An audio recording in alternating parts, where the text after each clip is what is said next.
আসসালামু আলাইকুম প্রিয় দর্শক। আজকে ছোট মাছের ভুনা বা চচ্চড়ি যেটাই বলি, অসাধারণ স্বাদের এই চচ্চড়িটি আমি করে দেখাবো। পুরো ভিডিও জুড়ে থাকবেন। আশা করি ভিডিওটি আপনাদের ভালো লাগবে। সো এখানে আমি মার্কেট থেকে মাছ কিনে নিয়ে এসেছি। এটা কাসকি মাছ হতে পারে অথবা যে মলা মাছ বলি আমরা, মলা মাছের ছোট সাইজটা হতে পারে। আমি ঠিক বলতে পারবো না এটা কি মাছ। সো এখানে মাছগুলোকে আমি ভালোভাবে ধুয়ে পরিষ্কার করে নিব। আর কিছু উপকরণ রেডি করে নিচ্ছি সেই পাকে। এখানে আমি পেঁয়াজ কুচি করে নিচ্ছি। পেঁয়াজগুলোকে একদমই ছোট করে কুচো করার চেষ্টা করব। যাতে ছোট মাছের সাথে মিলে যায়। তো দেখুন আমি একদম ছোট করে অনেকগুলো পেঁয়াজি কেটে নিয়েছি। একটু বেশি করে দিলেই ভালো হয় এই রান্নাটাতে। এর সাথে টমেটো কুচো করে নিচ্ছি। তো এই কাঁচা টমেটো না থাকলে আপনাদের ঘরে যদি টমেটো পিউরি থাকে সেটাও দিতে পারেন অথবা যে কৌটাজাত যে টমেটোর পেস্ট পাওয়া যায় বাজারে সেটাও দিতে পারেন। তো আমার ঘরে দুটিই আছে, আমি কাঁচাটাই ইউজ করব এখন। চলে এসেছি রান্নাঘরে, তেল গরম করে পেঁয়াজ কুচনো দিয়ে দিয়েছি। এখানে নরম করে নিব কিছুটা। যখন পেঁয়াজগুলো নরম হয়ে যাবে তখন এখানে আমি আদা রসুন পেস্ট দিয়ে দিয়েছি। ১ টেবিল চামচ দিয়েছি দুটো মিলিয়ে। তো এগুলোকে কিছুক্ষণ ভেজে নিব।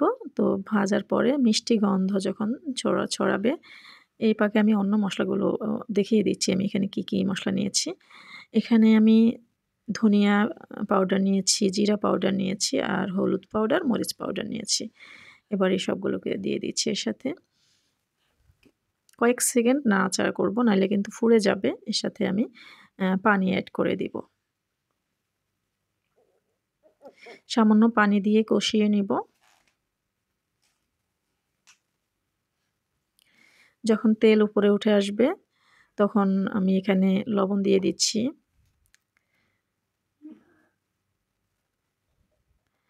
প্রথমে লবণ দিতে আমি ভুলে যাই কেন যেন।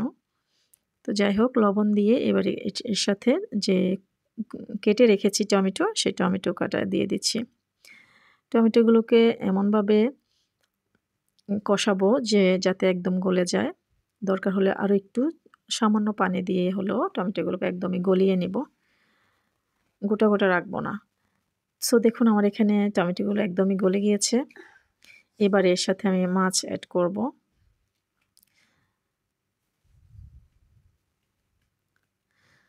তো সবগুলো মাছটি আমি এখানে এড করে দিয়েছি। এবারে মশলার সাথে মিশিয়ে নিব হালকাভাবে যাতে ভেঙে না যায় সেদিকে খেয়াল রেখে হালকাভাবে নিব। এখানে কতগুলো মাছ দেখা গেছে প্যাকেটের মধ্যে। আর এমনিতেও ক্যামেরাতে সবকিছু একটু কম লাগে।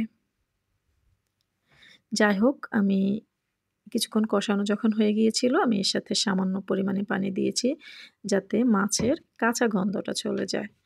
এই যতটুকু পানি দিয়েছি এটুকু পানিতেই আমার পুরো রান্নাটা কমপ্লিট হয়ে যাবে।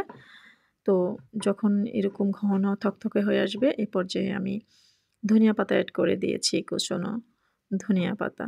এর সাথে চাইলে উপর দিয়ে আপনারা কাঁচামরিচও দিতে পারেন। তো আরও ২ মিনিট রান্না করে নিয়েছি। দেখতেই পেলেন অসাধারণ স্বাদের এই রান্নাটি। ভিডিওটি ভালো লাগলে লাইক করবেন, কমেন্টস করবেন, শেয়ার করবেন আর চ্যানেলটিকে সাবস্ক্রাইব করে দিবেন। আল্লাহ হাফেজ।